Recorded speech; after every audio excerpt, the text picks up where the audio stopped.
Baik, Assalamualaikum warahmatullahi wabarakatuh. Kembali lagi di perkuliahan pendanaan pensiun. Pada pertemuan kali ini adalah pertemuan kita yang ke-9 ya. Jadi kita akan membahas materi terakhir pada mata kuliah ini, yaitu terkait dengan past service liability. Nah, jadi materi ini nanti akan kita bagi jadi 3 pertemuan ya.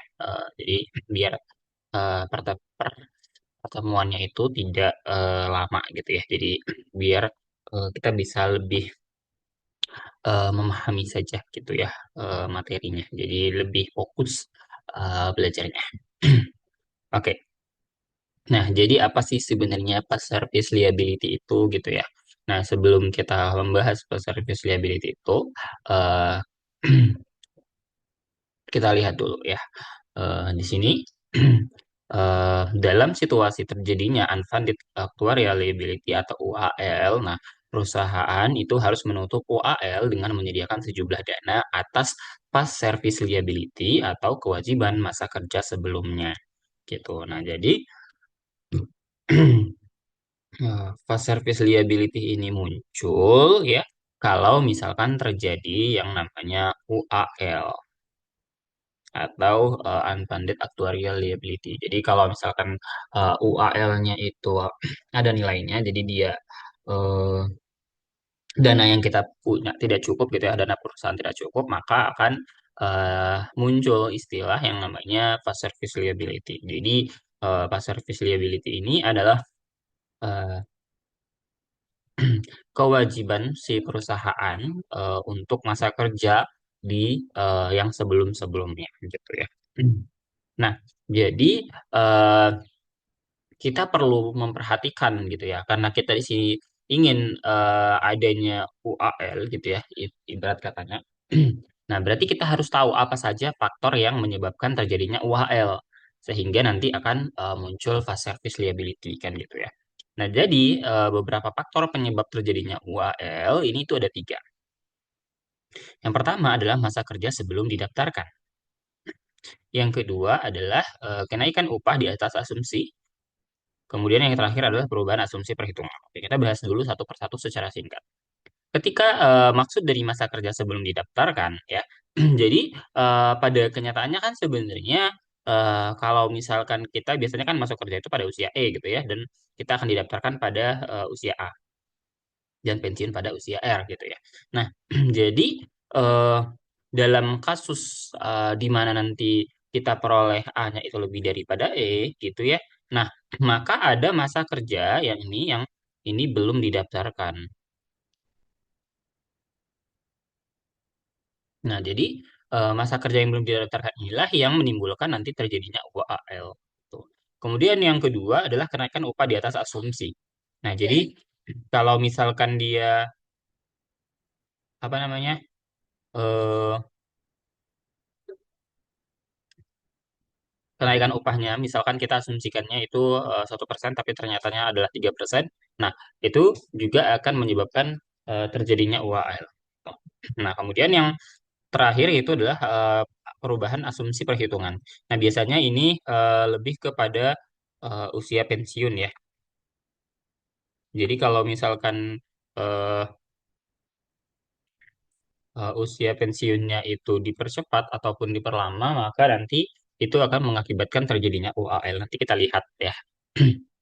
Nah, beberapa faktor lainnya juga ada sebenarnya ya. Yang pertama adalah UAL itu muncul karena realisasi investasi yang lebih rendah dibandingkan asumsi tingkat bunga diskonto. Jadi kalau misalkan kita asumsikan diskontonya misalkan eh, berapa? Misalnya 5% gitu ya. Nah, tapi ternyata realisasinya itu rendah, cuman misalkan 3% saja. Nah, kayak gitu tuh eh, juga bisa menyebabkan ya misalkan asumsinya I-nya sama dengan 5%. Nah, tetapi di realisasi ternyata cuman 3% gitu. Nah, ini juga menyebabkan terjadinya UAL gitu. Nah, jadi dalam kasus seperti ini biasanya UAL tidak dihitung sebagai penambahan iuran. Kenapa? Karena kekurangan hasil investasi itu bisa ditutupi dengan tingkat realisasi bunga pada tahun berikutnya gitu. Jadi masih bisa tertutupi. Oke, kita masuk ke kasus yang pertama yaitu masa kerja sebelum didaftarkan, ya. Nah, jadi eh, dalam kasus ini tadi, ya, di mana tadi ya kita pahami kembali, ya. Jadi ini ada E, ini ada A, katakanlah ini ada X, dan di sini ada R, misalnya seperti ini. Ini adalah usianya. Jadi nanti kita akan coba lihat ini. Nah, seperti apa masa kerja yang belum didaftarkan di sini. Nah, kita coba lihat.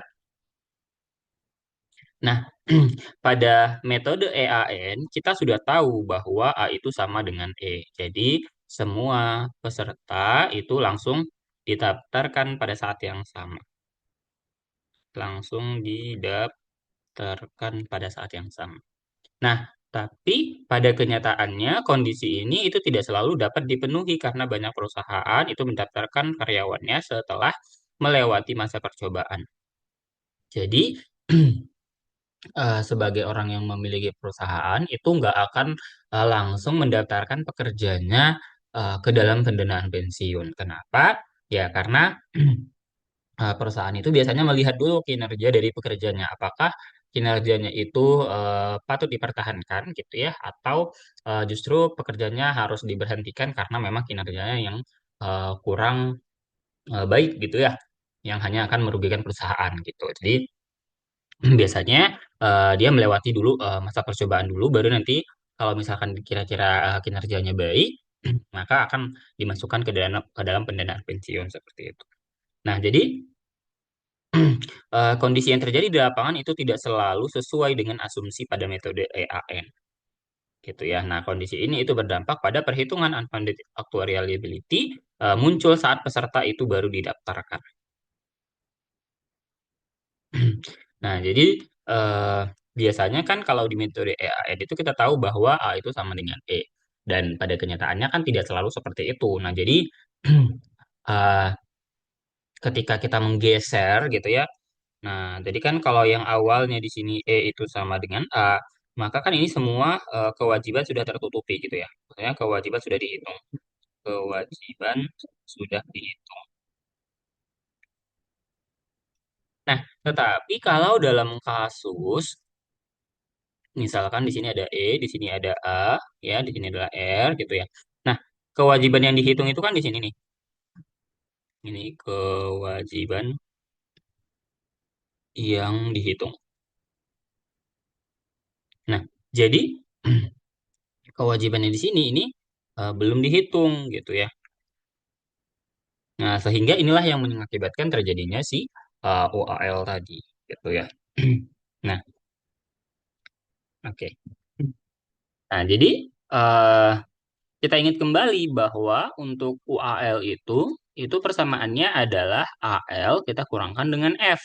Nah, AL ini adalah apa? Kewajiban ya, kewajiban aktuarianya. Nah, jadi salah satu yang paling mempengaruhi tadi itu adalah si AL-nya ya.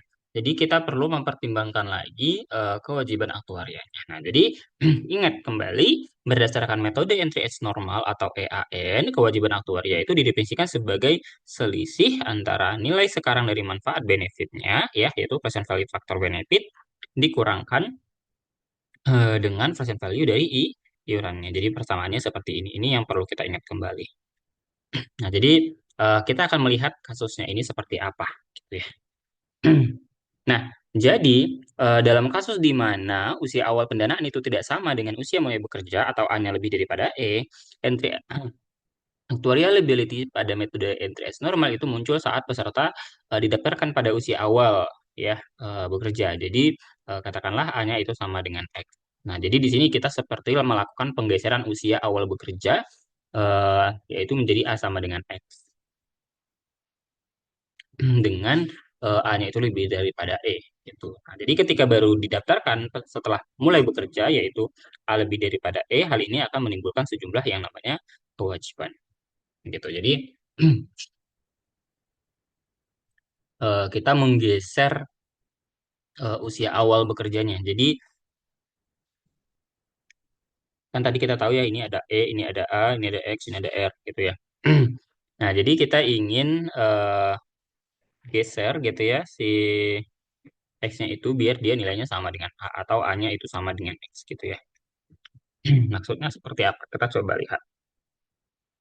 Nah, jadi eh, kalau misalkan nih kasus gini ya, ini ada E, ini ada X, ini ada R. Nah, kalau misalkan eh, kita bilang bahwasanya eh, kita mau menghitung ALX di sini, ini itu adalah menghitung kewajiban ya, kewajiban di rentang antara X dan juga A ya.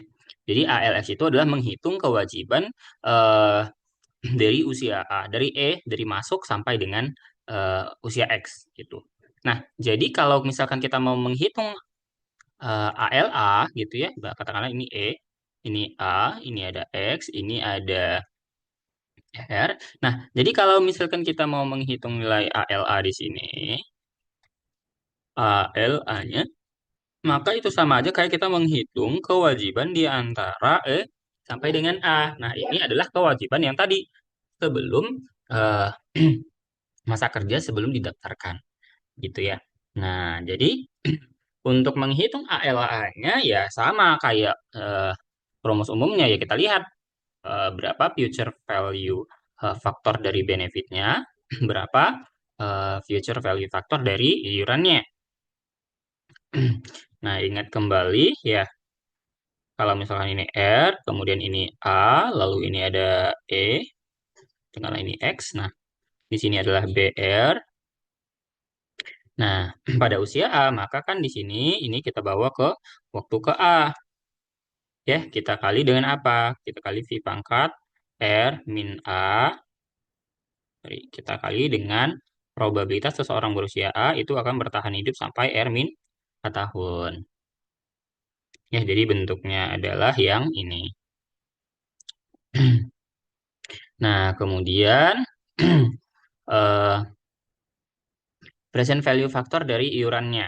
Berarti dalam kasus ini, karena tadi kita tahu entry as normal ya, ini kan metode EAN ya, metode EAN, iurannya sama, iuran sama setiap tahun.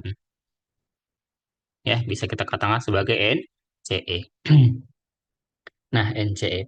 Nah, jadi si NCE-nya ini kita kali dengan apa? Kita kali dengan ini nilai dari anuitasnya. Karena pembayarannya itu membentuk anuitas ya.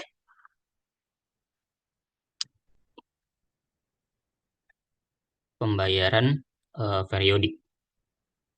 Itu dia membentuk yang namanya anuitas. Anuitasnya apa? Anuitasnya itu adalah siapa? A, sorry, seseorang berusia A, eh, R min A. Ya. Nah, anuitas dari seseorang berusia A dengan jangka waktunya adalah R min A. Gitu ya. Dan ini rumusnya adalah NA dikurang NR per DA. Nah, perhatikan kembali di sini untuk NCE itu bisa kita ubah bentuknya menjadi 12 dikali NCA persen dikali dengan UPA. Dari mana kita tahu? Ya, kita lihat di sini. Ya. Nah, eh, kan awalnya kita tahu ya bahwasanya NCA persen ini adalah persentase iuran ya. Ini adalah persentase iuran eh, berdasarkan upah pada usia A. Jadi rumusnya adalah NCE dibagi dengan 12 eh, dikali dengan UPA.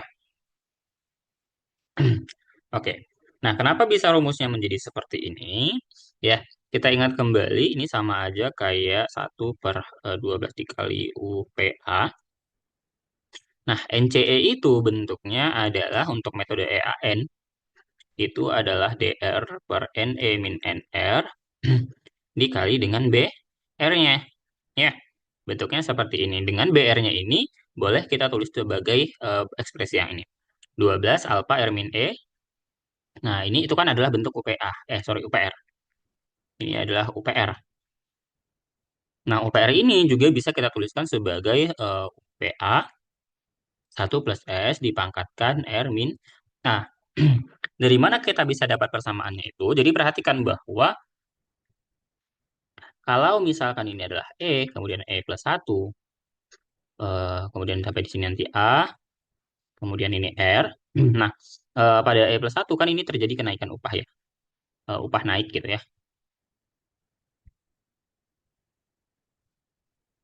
Upah naik sampai pensiun. Jadi upahnya sampai dia pensiun itu selalu naik sebesar S. Nah, jadi ketika misalkan kita mau menghitung pada waktu ke R menggunakan A, ini kan sudah terjadi kenaikan gitu ya. Sudah terjadi kenaikan. Nah, jadi ya pangkatnya itu berarti kan tinggal kita hitung selisih dari A ke R itu berapa. Ya, sama kayak ini tadi. Kalau misalkan dari E plus 1 kan kalau kita pakai UPE, itu kan dia adalah UPE pangkat nanti ini R dikurangin E plus 1. Waktu awal terjadi kenaikan. Gitu ya. Nah, makanya di sini pada BR-nya nilai dari 12 dan juga UPA-nya atau si ya UPE-nya itu itu menghilang. Jadi yang tersisa adalah tinggal alfa R min E, ya ini masa kerjanya, ini faktor kenaikan upah, dan yang ini adalah anuitasnya. Nah, BR-nya itu terserah ya. BR-nya itu kita menghitungnya kalau misalkan menggunakan UPE, rumusnya jadi seperti ini.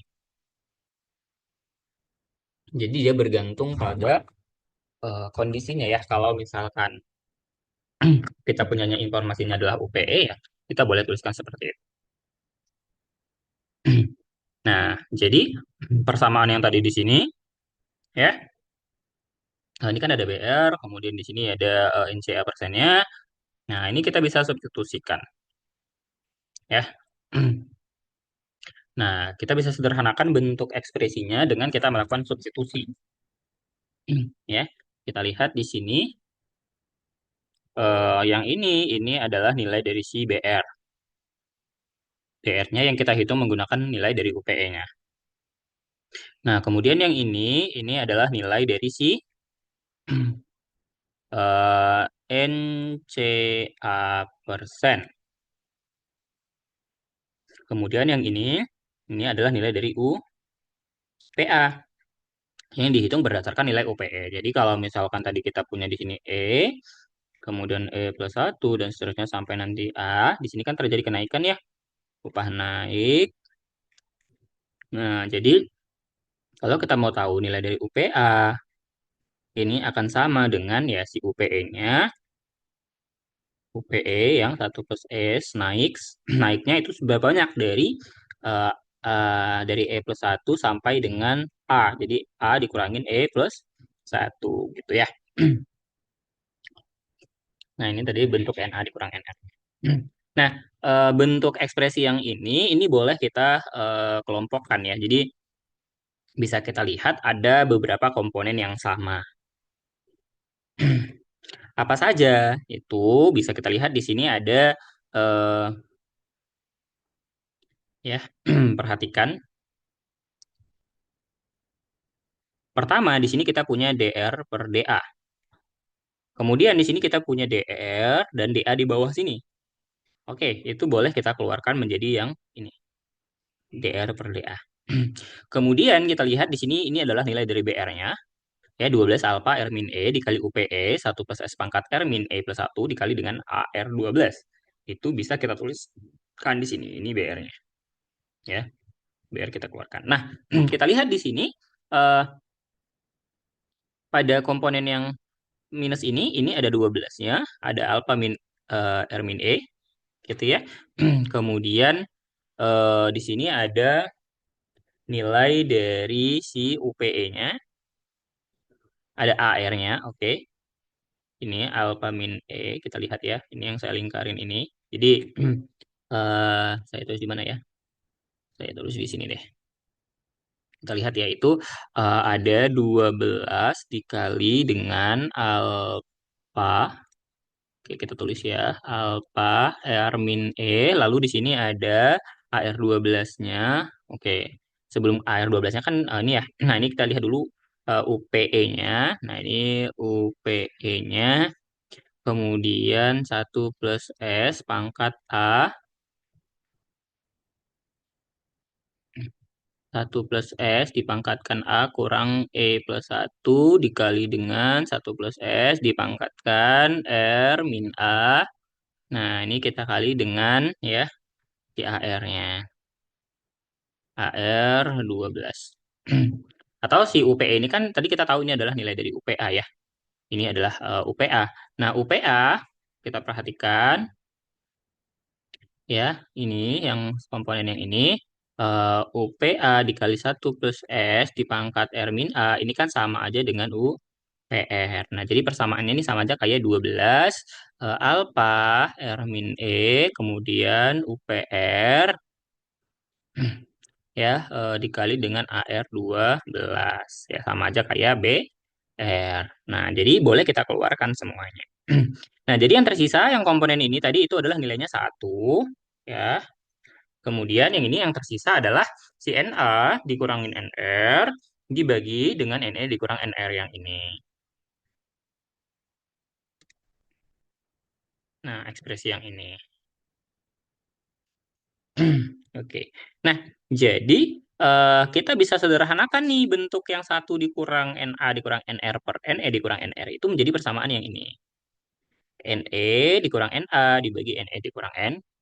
Yang ini tetap sama, ini seperti biasa. Ini tetap BR gitu ya. Nah, catatannya dalam kondisi eh sorry. Dalam kondisi A itu lebih daripada E, maka Na itu selalu kurang dari Ne. Ya, sehingga nilai dari Ne dikurang Na ini dibagi dengan Ne dikurang Nr itu pasti nilainya lebih daripada 0. Gitu. Oleh sebab itu, kondisi kewajiban aktuaria itu menjadi positif. Ya, kenapa bisa positif? Ya, karena kita tadi kan punya ya, ALA itu adalah present value factor benefit dikurangin present value factor dari NC, di mana persamaannya tadi kan bentuknya menjadi seperti ini ya. Ini adalah persamaannya. Dan kita tahu DR per BA dikali dengan BR ini pasti positif ya. Jadi kita tulis ulang ALA itu kan adalah DR per DA dikali dengan BR baru dikali dengan NE dikurang NA per NE min NR. Nah, yang ini kita lihat ini pasti positif ya, pasti positif atau ya lebih dari 0 harusnya ya. Nah, jadi kita tinggal melihat komponen dari NE dikurang NA per NE dikurangin dengan NR. Nah, karena nilainya itu juga lebih dari 0, artinya AL-nya itu atau kewajibannya itu menjadi positif. Gitu ya. Nah, jadi nilai hal ini akan mengakibatkan UAL atau ketidakcukupan aktuaria itu terjadi pada awal pendanaan saja. Gitu ya.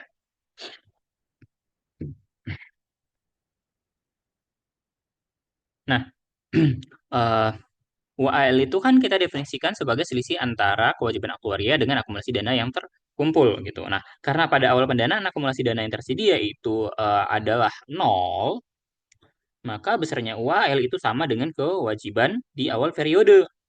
Nah, jadi UALA itu kan adalah total kewajibannya pada usia A, gitu ya, pada awal pendanaan, dikurangin FA. Nah, FA-nya itu nilainya nol, jadi sama aja diperoleh di sini bahwa UALA itu sama dengan total kewajiban pada usia A.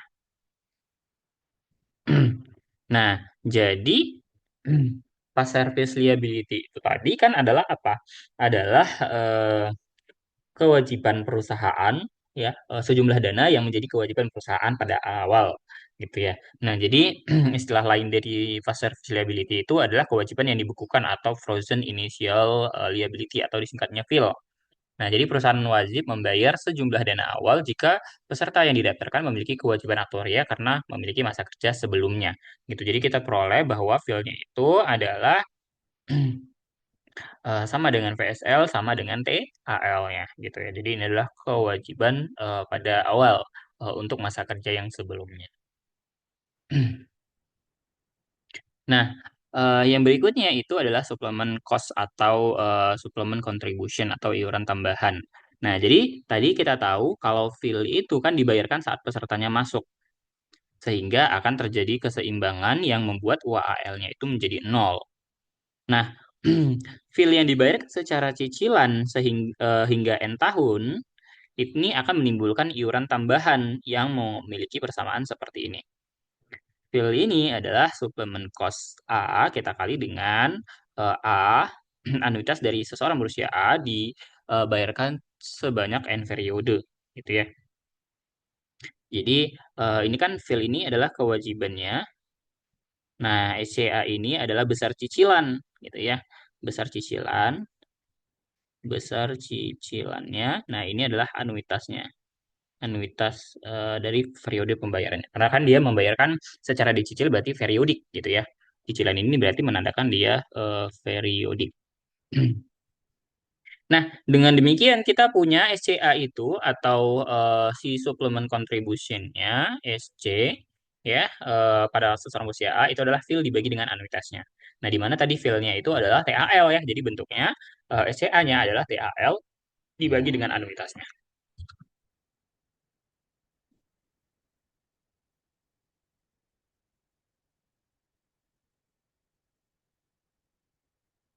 Oke. Mungkin kita bisa lihat contohnya ya biar paham. Misalkan saat ini seseorang pekerja berusia 28 tahun. Oke, mungkin kita coba. Berusia 28 tahun, didaftarkan pada program pendanaan pensiun dengan upah 5 juta per bulan. Ini upahnya. Setelah 2 tahun bekerja dan akan direncanakan pensiun normal pada usia 56 tahun. Oke. Jika manfaat pensiun dihitung sebagai 2% dari masa kerja dikali dengan upah terakhir, tentukanlah besar fast service liability pada usia pendaftaran jika kenaikan upahnya 5% per tahun. Oke.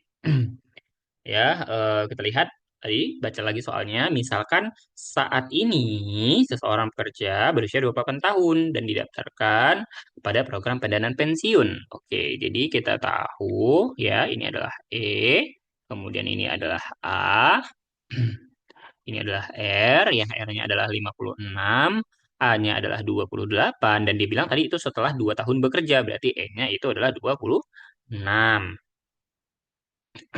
Nah, dengan upahnya itu adalah 5 juta per bulan. Berarti ini adalah UPA ya, UPA. Kenapa kita bisa tahu itu UPA? Perhatikan kalimatnya. Misalkan saat ini seseorang pekerja berusia 28 tahun didaftarkan pada program pendanaan pensiun dengan upah 5 juta per bulan setelah 2 tahun bekerja. Nah, jadi ini adalah nilai dari UPA-nya. Nah, oke. Jadi, diketahui informasi nilai dari anuitasnya itu 10, kemudian ini nilai dari N-nya, bisa dilihat nanti ya nilai dan B-nya itu. Nah, kita coba lihat. Nah, tadi kan kita tahu ya bahwasanya si AL-nya, ALA itu adalah DR per DA dikali dengan BR-nya yaitu 12. Sorry, kita kali dengan BR saja ya. BR biar nanti kelihatan ya, karena nanti BR-nya di sini akan berubah nih bentuknya.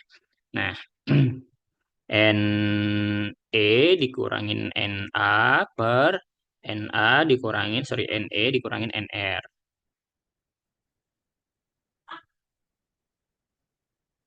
NR. Nah, perhatikan tadi kita balik ke bentuk ini ya. Ini manfaat pensiunnya. Ya, perhatikan. Tadi dikatakan BR-nya itu adalah 2%.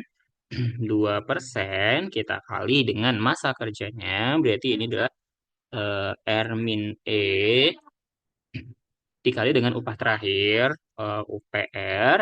Nah, jadi dalam kasus ini memang tidak disebutkan ya, tapi harusnya ini dibayarkan secara anuitas. Jadi kita tuliskan di sini AR 12-nya. Nah, ini karena UPR-nya itu dia upah per bulan ya, kita kali dengan 12 ya. Karena upah per bulan ya. Ini kan tadi disebutkan upahnya per bulan. Nah, oke. Nah, kita balik ke persamaannya. Berarti ALA, tadi kita tahu A-nya itu adalah 28, ya. Oke, berarti di sini saya tulis ya, ALA-nya adalah DR per DA dikali BR-nya adalah 12 dikali 2% dikali masa kerjanya, yaitu R min E, lalu dikali dengan UPR-nya boleh kita tuliskan sebagai UPA 1 plus S dipangkatkan R min A, lalu dikali dengan A R 12-nya. Nah, baru kita kali dengan NE dikurang NA per NE dikurang NR. Sudah, kita bisa tuliskan di sini. Berarti AL28 itu adalah D56 dibagi dengan D28 dikali 12 dikali 2%. R-nya tadi 56 dikurangin 26. Kemudian ini UP28, 1 plus 5% pangkat 56 dikurang 28 dikali A56. Dikalikan dengan N26 dikurang N28 per N26 dikurang N56. Sudah, kita tinggal substitusikan nilai masing-masing. Ya. Nah, ini adalah UP-nya, ya, UPR. Ya. Ini 72, ini 12 dikali 2% dikali dengan masa kerja dikali dengan 10 ya. Nah, tinggal disubstitusikan aja nilainya diperoleh adalah 9.420.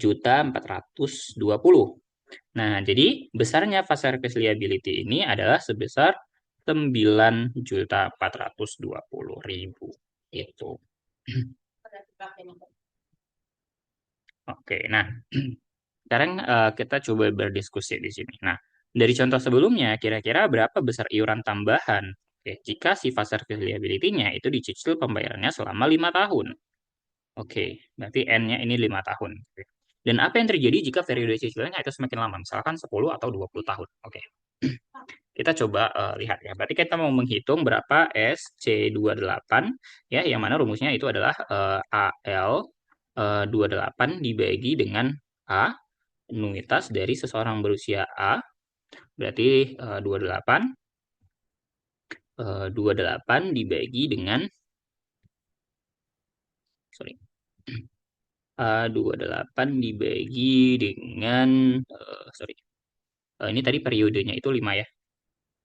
Jadi rumusnya itu ya seperti itu ya. Nah, oke, ini A-nya 12 ya. Jadi dicicilnya per bulan. Ada 12 nih. Nah, nah ini adalah hint ya atau rumus bantuan yang bisa kita gunakan. Oke. Perhatikan jadi kalau misalkan kita mau menghitung nilai berarti kan AL-nya kan sudah ada ya. Kita hanya perlu menghitung nilai dari anuitasnya.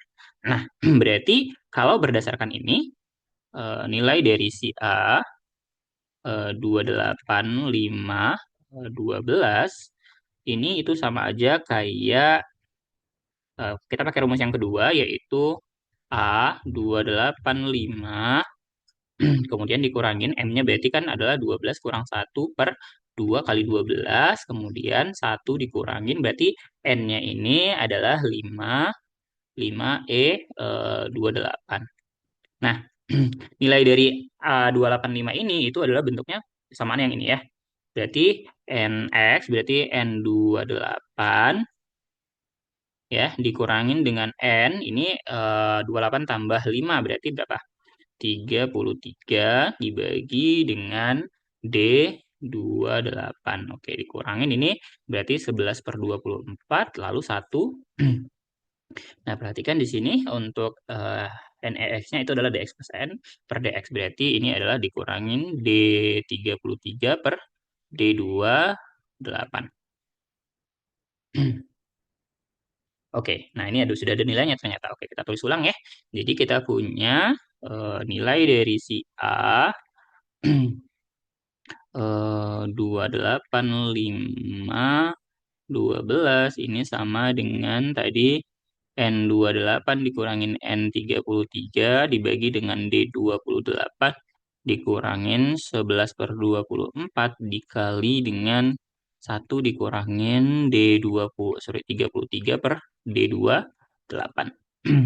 Nah, N28-nya nilainya adalah ini ya, 60.185 dikurangin N33-nya itu adalah 45.755 dibagi dengan D28 itu 7.880 dikurangin 11/24. 1 dikurang D23 itu ada, sorry, D33 itu 5190, D28 itu 7880.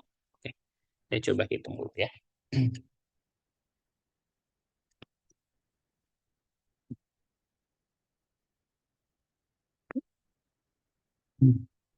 Oke, kita coba hitung.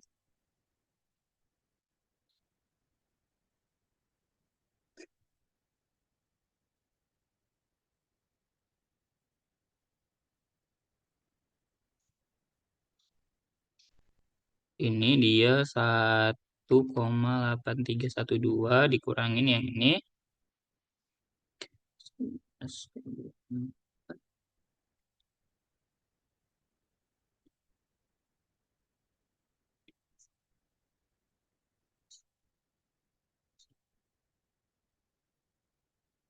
Oke, ini totalnya adalah 0,1565.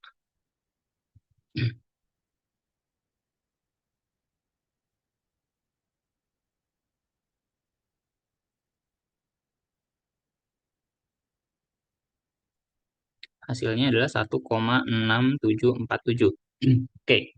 Nah, berarti kalau kita mau cari SC28-nya berarti sama aja tadi AL28 dibagi dengan anuitas 28.512. Ya, berarti sama aja tadi kewajibannya itu adalah 9 juta.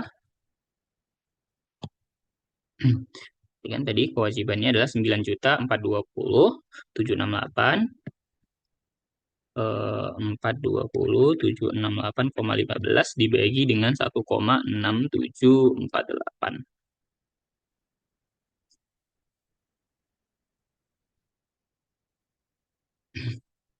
Sorry, 47 ya. Salah. 9, 20, 7.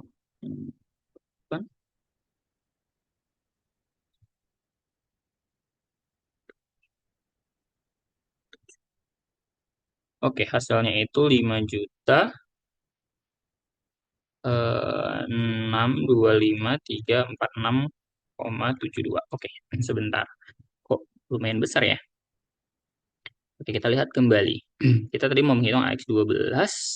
Ini sama aja dengan AX yang ini, yaitu NE dikurangin, NX dikurang NX plus N, yaitu N33 per DX. Oke. M-1 itu adalah, oke, 11/24, 1 dikurangin D. NX itu adalah D33 per D28. Oke, sudah benar ya persamaannya ya. Tapi kok nilainya lumayan kecil ya? 60.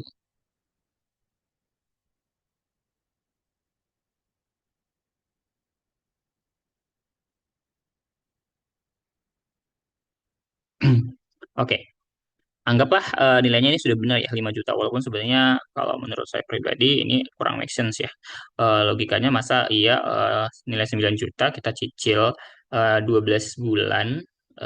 Maksudnya setiap bulan selama 5 tahun ya. Itu nilainya 5 juta, ini agak kurang make sense ya. Harusnya ini nilai ini yang terlalu kecil ya, si nilai anuitasnya. Ya, mungkin nilai anuitasnya itu kecil karena dipengaruhi oleh si nilai dari nilai N-nya ini ya. Ya, mungkin eh, kalau nilainya ini nanti nilainya berbeda akan hasilnya berbeda. Oke, anggaplah ini sudah benar. Nah, jadi kita sudah dapat nilai eh, iuran tambahannya. Dan apa yang terjadi jika periode cicilannya semakin lama, misal 10 atau 20 tahun? Nah, kita coba lihat ya. Kita ambil misalkan ya, Misal N sama dengan 10. Jadi kita mau hitung berarti SC28-nya itu adalah AL28 dibagi dengan A28 10 12. Nah, jadi kita cari dulu nilai dari si eh, A28 10-nya. Ini berarti sama aja nilainya dengan A28 10 dikurangin, ini berarti tetap 11/24 ya. Tidak ngaruh, 1 dikurangin dengan 10 E28. Oke, berarti ini sama aja dengan, berarti ini N28 dikurangin N38 per D28 dikurangin 11/24, 1 dikurangin D38 per D28. Nah, nilainya sudah ada ya di sini. Kita coba hitung saja. Ya, saya coba ya hitung. 60.185 dikurangin dengan 39.215 dibagi dengan 7.880 itu 2,6. Ini 2,6612. Kemudian 11/24 kita kali 1 dikurangin dengan D38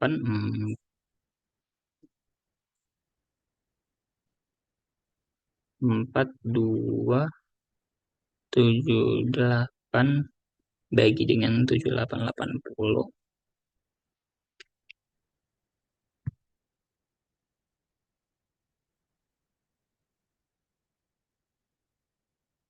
0,2095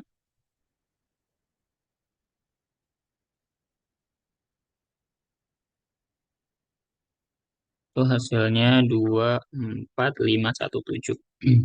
Nah, berarti nilai SC-nya itu sama aja kayak 9420768,15 dibagi dengan 2, ini 2 koma ya, sorry, 2,4517.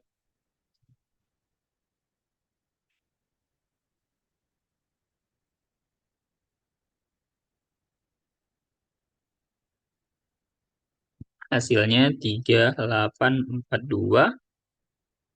543,23. Jadi eh, apa yang terjadi gitu ya? Jadi yang terjadi ya tentunya nilainya akan semakin kecil nilai iurannya gitu ya. Ya, logikanya sih ya kalau misalkan periode cicilannya itu semakin lama maka besar iurannya itu akan semakin kecil gitu ya. Nah, jadi eh, begitu saja ya untuk pertemuan hari ini ya. Jadi kita sudah melihat untuk kasus yang pertama di mana tadi masa kerja yang belum didaftarkan ya. Jadi rumusnya tadi silahkan diingat kembali ya. Bahwa eh, pas service liability itu sama aja kewajiban pada usia A, yaitu tadi nilainya yang ini ya. Nah, DR per DA dikali BR dikali dengan NE dikurang NA per NE dikurangin dengan NR gitu ya. Dan untuk suplemen cost itu tinggal kewajiban dibagi dengan anuitasnya gitu ya. Oke. Nah, mungkin itu saja. Nanti kita lanjutkan bagian yang keduanya pada pertemuan berikutnya. Eh, Sekian dari saya. Jika ada nanti pertanyaan, silahkan. Eh, saya cukupkan. Assalamualaikum warahmatullahi wabarakatuh dan sampai jumpa lagi.